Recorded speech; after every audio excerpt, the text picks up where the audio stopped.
The USS Ardent drifted through the black velvet of deep space, a single pinprick of steel and glowing blue engines against an endless backdrop of distant suns. Captain Eliza Marlowe stood at the front viewport of the bridge, arms folded behind. Her back, eyes narrowed as she studied the hazy swirl of the Vespari Nebula stretching ahead. The ship's sensors had picked up a weak distress beacon here, faint, irregular, and desperately urgent. She wondered, not for the first time, why no other coalition vessel had responded. The Ardent was on a routine patrol along the outer exploration lanes 2 weeks from its refit stop at Artemis Station, engines humming in low-power standby. Marlowe tapped her compad. "Lieutenant Voss," she said, her voice calm but carrying the edge of command. "Bring up the beacon signature on all subspace channels. Cross-reference it against known civilian, research, and military codes." Voss's fingers danced over her console, green and amber lights flickering. "The signal is erratic jitter across 20 frequencies. No matches in Coalition or Zadari civil logs. It's encrypted. But I'm getting fragments. Human frequency. Pattern, but layered with what might be Zari encryption." Captain Marlowe leaned closer. "Zari? That doesn't add up. They don't use emergency beacons on civilian ships, and military distress calls are different." "Agreed, sir. And it's not just one beacon, it's 3 overlapping signals, phased. Whoever sent this didn't want to be found by conventional means." A hush fell over the bridge as the crew absorbed the anomaly. The nebula's swirling gases cast pale green reflections across consoles and the crew's faces, giving the room an otherworldly glow. "Options?" Marlowe asked softly. "We can triangulate the strongest source and course there," Voss replied. "But we'll lose 3 to 5 hours of hyperspace buffer." "Risk it," Marlowe said. "If someone's out there and needs help, we're not the ones who ignore a call for aid." "Helm, set course for that vector and bring us to Sublight once we're within 200,000 kilometers of the source." "Aye, sir." The helmsman adjusted the trajectory, and the Ardent's engines ignited with a soft, resonant hum. As the ship crept closer, the bridge lights dimmed to red alert readiness, and crew members strapped themselves into stations. Chief Engineer Zhao appeared at Marlowe's side, arms crossed. "You're sure about this, Captain?" Zhao asked, voice low enough that only Marlowe could hear. "Could be a trap." Marlowe met his gaze. "Every distress call we've ever answered had risk, but we're not pirates in the void. We do what's right."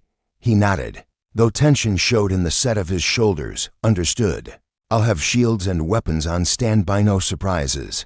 The nebula's edge drew near, and the translucent clouds of ionized gas parted like curtains, revealing a strange tableau. 3 hulking vessels, partially fused with the swirling mists, their hulls etched with crystalline growths that shimmered with bioluminescent pulses. One looked like a saw-toothed predator, another sculpted as though by an alien wave, the third almost organic, as if a living creature had been frozen mid-motion. No human design had ever gone so far from geometric lines. "Magnification 10, Marlowe ordered. The central screen sprang to life, with a magnified view of the nearest ship, its surface rippling like water, veins of glowing amber threading across black plate. No visible windows, no recognizable armaments, unidentified vessels. Reported Ensign Ortega on sensors. They're broadcasting a low-energy field, some kind of defensive grid. But it's unlike any shielding we have. Records 4. Passive at the moment."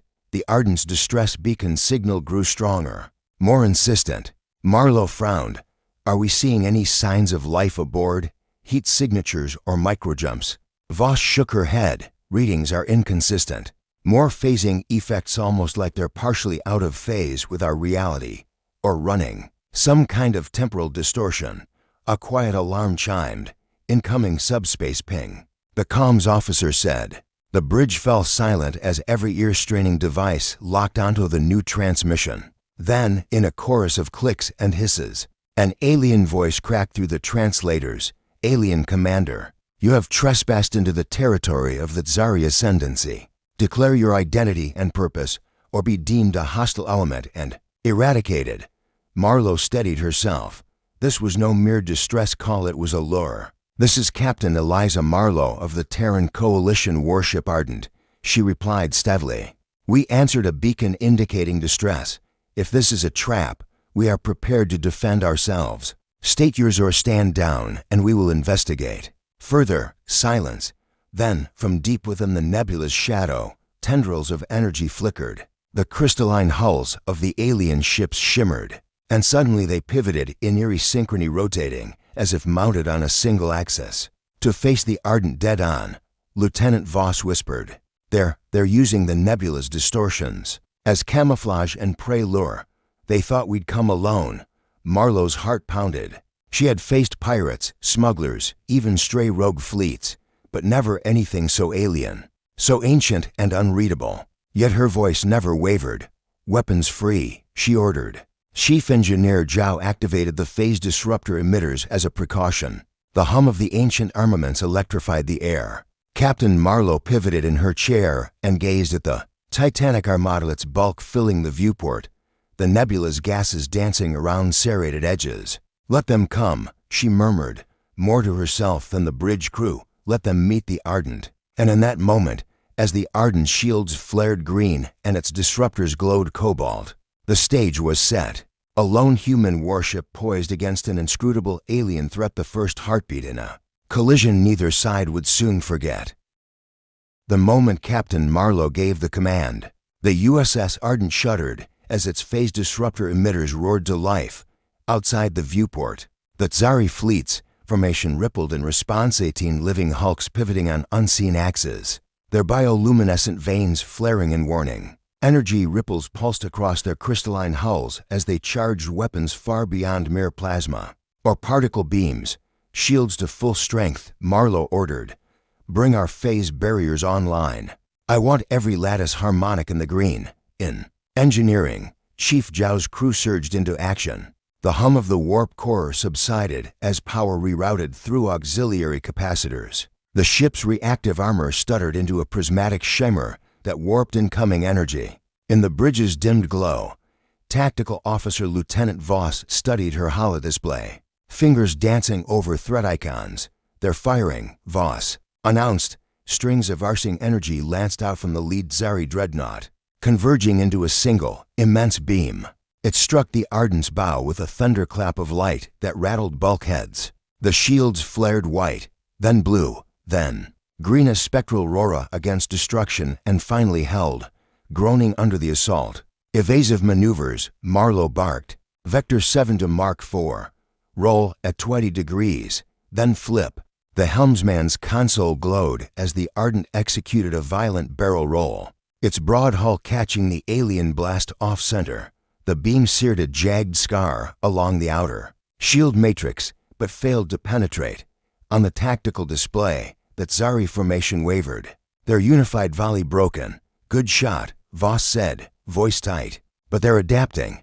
Their next beam is phasing, pulsing through interstitial gaps in our barrier. Marlowe's jaw set. Then we make them fear our next move. She reached for the Valkyria comm channel. All drones, arm microamp, payloads and target emitter clusters. Deploy now. With a hiss, the fighter bays opened. 20 Valkyries sleek, darting as if alive, propelled themselves toward the Tsari line, weaving through clouds of ionized nebular gas. Each carried a miniature warhead designed to induce a cascading field collapse. In the enemy's quantum shields, below decks, the Ardent shuddered as distant explosions rippled through the nebula. On the display, Voss highlighted 6 Tsari vessels, whose shields sputtered and collapsed in arcing cascades of energy. Blackened craters gaped on their hulls as micro-EMP blasts fried subspace emitters. They're falling back, Voss observed, retreating to reform on fringe vectors. Excellent, Marlowe replied. But she refused to let them escape. Send in the Shadow Squadron full burn. Flank them from the nebula's periphery and cut off their exit. The Ardent's shadow, craft small, oblong corvettes coated in adaptive camouflage slipped into the swirling mists. Moments later, their dark silhouettes emerged behind two crippled Tsari cruisers. Plasma lances erupted, carving glowing gouges across alien armor. As each cruiser turned to face the new threat, the main fleet found its line fractured like broken glass on the bridge. Ortega's voice cracked over the monitors. Captain, new contacts, 5 more ships, larger than the first wave. They dropped out of hyperspace right at the nebula's edge. Marlowe's heart thudded. Reinforcements already? They anticipated our tactics. She paused, eyes narrowing. Or they baited us with the distress beacon, then funneled us into an ambush. As the new armada joined the fray, the bridge lights flickered with incoming volleys. The Tsari ships wielded strange weapons, quantum torpedoes that burst into fractal shards, each shard a miniature singularity, and gravitic disruptors that warped spacetime around their targets. A gravitic pulse slammed into the Arden's port quarter, twisting carders and tossing unsecured equipment across the deck. Structural integrity at 70%, reported Lieutenant Silva from the damage control station. Sparks rained from a damaged conduit. Divert power from non-essential systems, Marlowe ordered. This is a chess game and we've just lost a bishop. Time to take out the queen. She keyed the experimental override. The Arden's Graviton Lanza, weapons still theoretical months ago. The cannon barrel telescoped into existence, suspended in a halo of temporal distortion. Charging to full yield, Marlowe said, voice steady despite the chaos. Look at that thing. Whispered an ensign. It's like the ship's tearing open time itself. Firing on my mark. She said. The nebula's gases swirled unnaturally as the lance discharged. A coruscating spear of compressed gravity that streaked toward the Tsari flagship. The impact cratered the alien vessel's forward hull, ripping open its crystal matrix in a blossom of supernova bright light. Shrieking alarms echoed across every bridge in the fleet as the flagship's quantum core destabilized and imploded, one by one. The Tsari ships locked onto the exploding flagship's distress beacon, its own core's final scream, repurposed against them. In the disarray, the Arden's fighters and corvettes converged, hammering sensors, engines, and weapon nodes until the remains of the Tsari formation splintered into retreat. Breathing hard, Marlowe allowed herself a small nod. All hands, hold position, track the survivors, but do not pursue beyond the nebula's edge. As the bridge lights returned to normal and the crew exhaled collectively, Voss tapped a final report. Damage report, minimal. Tactical advantage, uncompromised. Enemy casualties, severe. 22 of 23 vessels disabled or destroyed. Marlowe stared at the trailing lights of the dying armada, their bioluminescent pulses fading into the nebula's depths. They thought they were the predators, she said softly. Let them carry that lesson back to whoever sent them. Next time, they'll remember that on the chessboard of war, humans play to win. And as the Ardens, engines keyed up for the jump back to Coalition space, every soul aboard knew they had just rewritten the rules of interstellar conflict forever. The USS Ardent drifted on the edge of the Vespari Nebula, its warped hull still humming from the impact of the Graviton lance. Captain Marlowe stood at her command chair, gaze locked on the holodisplay as the last ruinous echoes of the Tsari flagship's implosion faded into a cloud of scintillating debris. Round her, the bridge crew exhaled a collective sigh. Victory tasted sweet, but the cost and confusion of battle still crackled in the air. Status, Marlowe called. Lieutenant. Voss's fingers danced across the tactical array. Hostile flagships, gone. Remaining cruisers scattered. 9 accounted for drifting dead in space. To retreating into the nebula, 3 scrambling to reform on the far flank. Our fighters and corvettes are converging. For board and sweep, Marlowe nodded. Maintain a defensive perimeter around the drift cluster. I want no surprises from stragglers. Weapons hot, shields at optimum. Below decks, Chief Engineer Zhao reported a steady stream of power rebalancing through the Arden's conduits. Phase disruptor cannon integrity at 97%. He said in her implanted calm, core temperatures stabilizing. I'll need another hour for a full recharge, but we're combat ready. Understood, Marlowe replied. Even with a bruised ship, she sensed the tide of battle shifting irrevocably in humanity's favor. Outside the viewport, the nebula's gas plumes writhed like molasses in zero-G. Flocks of Valkyria drones darted among the shards of alien armor, snatching intact power cores for analysis. Shadow Squadron corvettes whispered through the mist, their adaptive commo flickering like ghosts as they scanned stricken hulls for survivors. In the midst of cleanup, an alarm chimed low and urgent. Incoming contact, Ortega called. Subspace. Crackle 6 vessels, heavy signature. They're warships, but different registry, unknown design. Closing fast from the nebula's core. A new wave. Marlowe's pulse quickened. On screen, the main viewer snapped to the outline of 6 sleek ships. Their forms angular and fluid, neither crystalline like the Tsari, nor wholly mechanical like Coalition frigates. Their hull plating glowed an eerie violet, etched with pulsing glyphs. They bore no visible weapons, yet every sensor on the Ardent screamed raw power. Pirate raiders? Diplomatic envoy, Marlowe mused. They're unlisted in any registry. Hails only on a closed Tsari sub-channel. Opening it now, Ortega said. The bridge fell silent, ears straining for the reply. Seconds passed. Then the screen flickered to life with a single line of alien script, which the universal translator rendered haltingly. Unknown vessel, Tsari prey identified. Human aggressor eliminated. Submit remaining forces or be subsumed. Marlowe's jaw tightened. They've claimed credit for the Tsari destruction. They think we're allies. That ends now. She keyed her console. Localize their quantum signature to reinforce this subsumption. Lieutenant Voss. Plot an intercept vector. Zhao. Divert to 100 megawatts to the phase disruptor cannon for a warning shot. And helmsman keep us between those raiders and the nebula's exit. On the holodisplay, 6 ships streaked forward through violet tendrils of nebular gas. The Ardent pivoted, shields reorienting as its engines groaned under sudden thrust.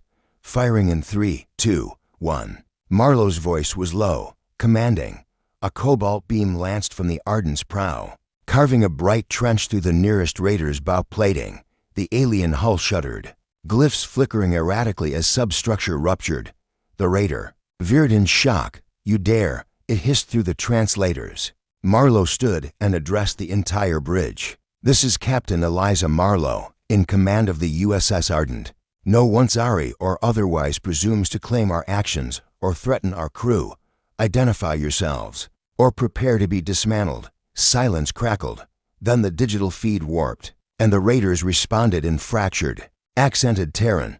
We are the Kazala nomad hunters of the Viridian Expanse. We strike at any who slay the Tsari for profit. Surrender your vessel and you stand with us, or against us. Marlowe exhaled. Slowly. We answer only to the Coalition. We do not ally with mercenaries. As if enraged, the Kazala formation shifted, without warning. Gravitational pulses rippled outward, space itself folded, and recoiled in fractal waves. Alarms roared as sections of the Ardent starboard hull warped, and Carters twisted in zero-G distortions. Report. Marlowe shouted. Hull integrity down to 62%, Silva responded. Graviton surges disrupting internal systems. Jow shields, we're holding. But those pulses are bleeding off our barrier harmonics. If they keep it up, we'll be dead in the water within minutes. Marlowe clenched her fist. Do we have drones in range? Shadow Squadron. Yes, but they'll need time to close the gap. She glanced at Voss. Your call. Voss's face was pale, but determined. I suggest we lure them out of the nebula. Break their formation with a feint toward the core, then slash from behind. Classic pincer. Marlowe nodded. Do it. The Ardent executed a sudden thrust toward the densest gas pockets. The Kazala ships surged after her, their purple hulls shimmering in pursuit. As they cleared the nebula's fringe, Marlowe engaged the warp stabilizers for microjumps, tiny hyperspace skips that would leave the hunters trailing behind in real space. On cue, the shadow corvettes darted in behind. The Kazala, their cloaks dropping as ruptured gravitic spikes disabled the enemy drives. The corvette's pulse cannons flared, shearing away portions of the raiders' aft plating and crippling their maneuvering thrusters. Caught between the Ardent's broadside and the corvette's assault, the Kazala staggered. Voss ordered a volley of microquantum torpedoes, each warhead programmed to detonate in cascading subspace phases. The largest Kazala cruiser exploded in a supernova bloom, its wreckage dissolving into nebular mist. Two raiders turned to flee. The remaining 3 swarmed desperately toward the Ardent, beams converging in a final, furious strike. Marlowe's hand hovered above the red fire all button for the prototype cannon. Fire at will, she commanded. A silent beat, and then the phase disruptor cannon ignited. A cone of rippling energy unfurled across all 3 targets. unraveling their molecular cohesion. In moments, all three ships fragmented into glittering clouds of violet dust. The bridge was dead silent save for soft alarms and the hiss of cooling conduits. Captain Marlowe allowed herself a quiet nod of satisfaction. All hostiles neutralized, Ortega reported. Damage report, Marlowe said. Hull integrity stabilizing at 78%, Silva answered. Shields recharging. No casualties beyond minor contusions. Tactical victory assured. Marlowe surveyed her crew, every face etched with adrenaline and awe. Signal the Coalition Fleet Command. She ordered, this sector is clear, and prepare a full after-action report on the Kazala technologies. We won't see them again. But next time, let's be ready. She turned back to the viewport. The nebula's mist swirled around the lingering wreckage, shattered cruisers, drifting power cores, and the silent ruins of two alien armadas. A single Valkyria darted past, a gleaming testament to human will and ingenuity. In the hushed aftermath, Marlowe realized the true cost and reward of ingenuity in war. The Ardent had not only survived, it had turned the tide, shattered an imperial fleet, and routed mercenary hunters in a single, breathtaking series of gambits. Set course for Artemis Station. She said softly, we have much to analyze and to celebrate. As the warship slipped into hyperspace, the final embers of conflict faded behind them, and the galaxy grew a little quieter, at least, until the next fleet dared to cross paths with the USS Ardent. Silence reigned across the USS Ardent as its engines held steady on impulse.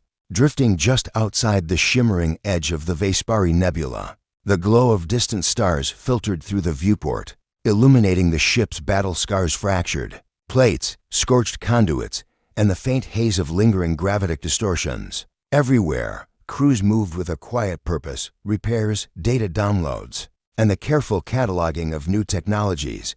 Even in victory, the Ardent never slept. Captain Eliza Marlowe stood at the forward rail of the observation deck, arms folded, eyes tracing the ruins of two armadas, Zari and Kazala, alike now scattered like cosmic debris. Among the nebular clouds, a Valkyria drone drifted past on thrusters alone, its harvester arms carrying a cracked Zari power core destined for Chief Engineer Zhao's workshop. The ghostly wrecks reminded her that every triumph in war carried a weight. The empty hatches, the extinguished life signs, the unknown pilots who had once called those ships home. Lieutenant Voss joined her, hands clasped behind her back. They'll send salvage convoys once we relay the coordinates, she said softly. Nothing left to salvage here, but the nebula will claim most of it anyway. Marlowe nodded. Good. Let them think twice about chasing us into the mists next time. She turned to the tactical officer. What did our scans reveal about the Kazala technology? Voss tapped her compad. Their hull plating uses a phase-adaptive alloy. It shifts molecular alignment to deflect energy and kinetic attacks, but the pattern repeats on a microcycle. Our micro-EMP drones exploited that cyclic reset. We've already captured schematic fragments. With Coalition R&D, we might reverse engineer their adaptive field generators. Marlowe allowed a wry smile. Always something to gain even from our enemies. She glanced back at the nebula's swirling green curtains. And the Zari? Their bioluminescent veins, crystalline conduits. Voss finished. They reroute power through living lattice. We managed to snag two intact segments. They're already studying the quantum flux properties. Marlowe closed her eyes for a moment. Excellent. She opened them and gestured. Let's head home. Artemis Station awaits. In the cozier bustle of the Ardent's aft mess hall, the crew celebrated with repurposed ration bars and recycled Holovino, the closest simulation to Earth vintage. Engineer Zhao offered vivid tales of near-overload reactor core feeds, while Ensign Ortega playfully recounted her first encounter with an angry nebula that nearly fried her thermal gloves. Laughter echoed off bulkheads, a rare and precious sound in a warship that had known so much tension. Marlowe slipped in quietly, comm badge still clipped to her tunic. The chatter hushed politely. She raised her cup to the crew of the USS Ardent for ingenuity, bravery, and unwavering resolve. May we continue to sail safe horizons. but always be ready to turn the tides of war in humanity's favor. Glasses clinked. A hum of gratitude and pride rippled through the gathered sailors. In their eyes, Marlowe saw more than mere duty. She saw the glint of explorers, inventors, and defenders of a fragile legacy. A flicker in her compad pulled her away. On the bridge, Lieutenant Silva reported, "All systems nominal, course plotted." For Artemis, estimated rival, 22 hours. Marlowe nodded. "Open a universal broadcast, Captain's channel." The bridge hushed instantly. As every sensor and relay readied to beam her voice across light years, she steadied herself. Captain Marlowe broadcast, "To all known starfaring civilizations. The USS Ardent of the Terran Coalition is returning from the Vespari Nebula. Let this transmission serve as proof that humanity stands vigilant. We extend peace to those who seek it and a warning to those who threaten it. We will not be the prey in the void." She ended the transmission. The bridge remained quiet for a heartbeat, then fluttered to life with claps and relieved smiles. Marlowe allowed herself a small nod. The universe had heard, and it would remember. Later, alone on the upper observation deck, Marlowe watched a distant solar flare dance across a nearby red dwarf. Hyperspace would be silent, the ship coasting until its engines roared again. Yet the void felt less empty now. She had tested humanity's mettle against two alien armadas and emerged not just unbroken, but transformed, stronger, wiser, and more feared. Her hand hovered over the console's log input. With a decisive tap, she recorded her final note, final log entry. "The Ardent has faced the unknown and prevailed. We strike against ignorance with the twin blades of courage and curiosity. Let this record stand as a testament wherever ghost fleets haunt the nebulae, wherever predators lurk in the deep. The Ardent sails ever ready humanity's spear through the cosmic night." She closed the log. In the soft hum of the ship's life support, Captain Eliza Marlowe found a quiet promise to the future, that no fleet, however advanced or inscrutable, would ever breach the solitude of space without meeting the fire of human resolve. And as the USS Ardent slipped into hyperspace, those ghosts in the void faded behind her, carrying stories of a lone warship that refused to be prey and a crew bound by unbreakable unity in the vast, star-strewn frontier.